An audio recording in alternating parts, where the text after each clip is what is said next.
Hey guys, Coach Claire here with some fabulous running drills that you can do ahead of your track workouts. In addition, you can do these drills as much as you want, even daily, and they'll improve your running performance. The great thing about running drills is they prime your body to run. If you're not an experienced runner, you can also use them to develop your running technique. We're going to run through, pun intended, a lot of drills today. Some are more advanced than others. Just give it a go. You can always slow down and do more reps, or simply slow down and work through each one. You're not going to necessarily get them all the first time. There's a lot of neuromuscular coordination required for these drills, so just do your best. You'll be a stronger, faster runner in no time. Pre-running drill stretches. Take your arms up overhead and take a great big breath, maybe even a yawn. You want to breathe deeply while you're doing these stretches with your arms overhead, trying to move your rib cage as much as possible. This will allow you to get your body to wake up so that you can breathe deep and move better while doing your drills. After your side body and your rib cage are opened up, let's stretch those quads and maybe open the hip flexors a little bit. Reach down and grab the ankle. Drive the knee forward and back, and you'll see whether it's your quads or your hips that are tight today. And hopefully they just need a little bit of warming up.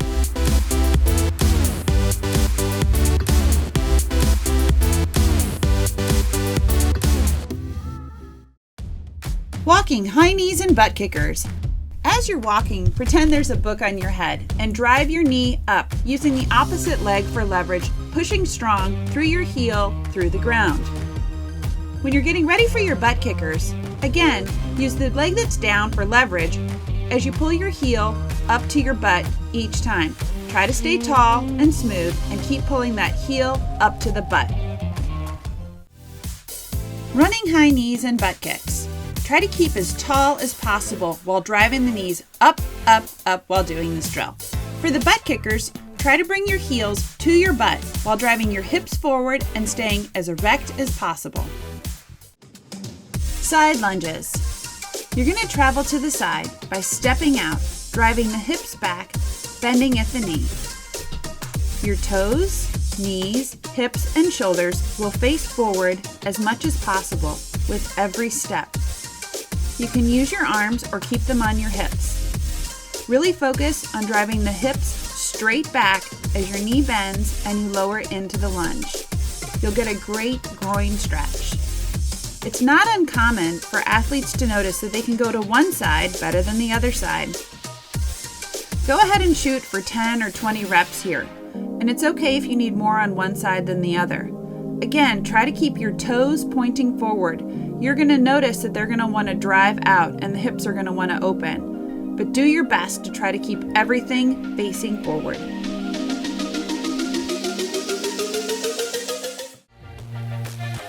Inchworm. This is a tough one for athletes with tight hamstrings or a tight lower back. You're going to start standing and work your body out into the top of a push-up position. Then pike your hips by tippy-toeing your legs forward as much as possible. Some athletes might be able to get their shins to actually come up so close that they touch their nose when their hips are all the way up. For most of us, we're going to need a little bit of a knee bend as we move out and in. It's important here to keep your belly button pulled through to your spine the whole time while doing this exercise. Essentially, it should look like the fulcrum at the hips is where the movement's coming from. Do your best not to wiggle side to side as you go out. Again, you're going to need deep abdominal activation to try to keep those hips moving forward and back as you go from pike to push-up position.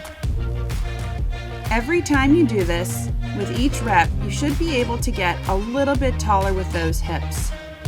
Play around with your toes and your heels and your foot position to see how much movement you can get. Keep your neck in line with your spine at all times. Frankenstein's. Another tough drill for athletes with tight hamstrings. Trying to keep your knee as straight as possible, alternately kick your leg up in the air while leveraging off the leg that's on the ground.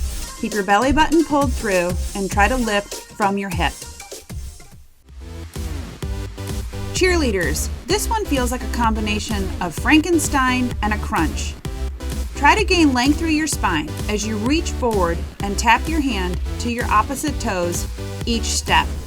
Reach, exhaling as you reach, lifting from the hip flexor for the leg and through the spine with the arm. Carioca, walking. Upper body and lower body are moving in different directions. Starting out with a walking grapevine, we'll progress to a running grapevine. Notice that the front leg, as it crosses over, is going the same direction as the hips, while the upper body and the arms move in the opposite direction.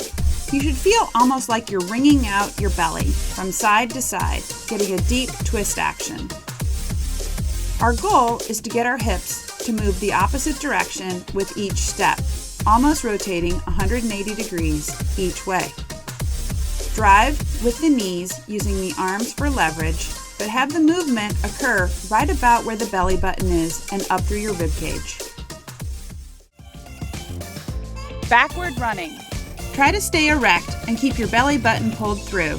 Keep elbows tight to the body as you reach your foot back to step, step, step, progressing in speed as you get comfortable. Athletes, be sure to incorporate these drills before your next track practice or hard workout, and you'll be running stronger and faster before you know it. Be sure to hit the like button below and subscribe to our channel for more great content and videos coming your way. We'll see you out there. Go get 'em!